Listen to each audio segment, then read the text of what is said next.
That's right, ladies and genitals. I just read the entire research paper on Deepseek R1, so you don't have to. And trust me, it's a game changer.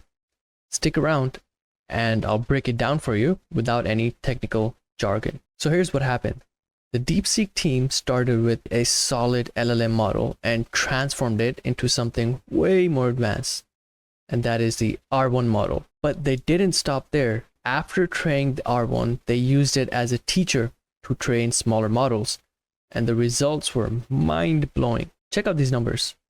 R1 not only holds its own against OpenAI's top-tier models, but even the small models it trained crushed benchmarks. We'll talk more about it, why that's a big deal in just a second. So how did they pull this off?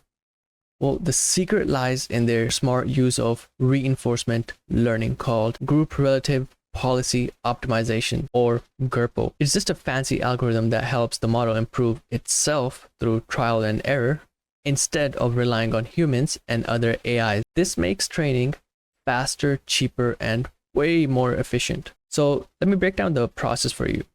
They took the DeepSeek V3 model and pretty much have it train itself using reinforcement learning. So pretty much just gave it some instructions on how to swim and just tossed it in the swimming pool without any prior coaching. So the more time it spent training itself, it developed some abilities like self-verification and long logical problem solving, what they call chain of thought reasoning. But, and this is a big but, it wasn't perfect.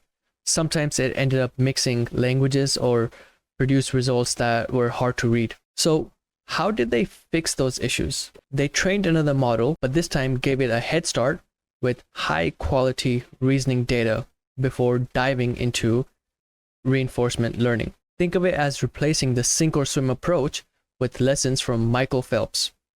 This process, called cold start fine-tuning, helped R1 improve readability and consistency while keeping its reasoning game strong.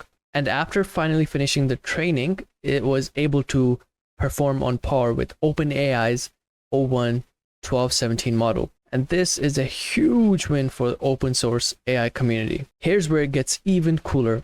After creating the super smart R1 model, they used it to train smaller models like the Quant 32 billion. And the result? These similar models not only learned to reason like R1, but actually outperformed OpenAI's O1 mini on nearly every benchmark. Now, here's why that's a big deal. Smaller models are faster, cheaper, and can even run locally on your device like your laptop or even your phone. And that's the story of Deepseek R1 in a nutshell. Let me know your thoughts in the comments. And if there's a specific AI topic you want me to break down next, drop that below too. Don't forget to like and subscribe, or I just might tell R1 to hack your Wi-Fi. See you in the next one.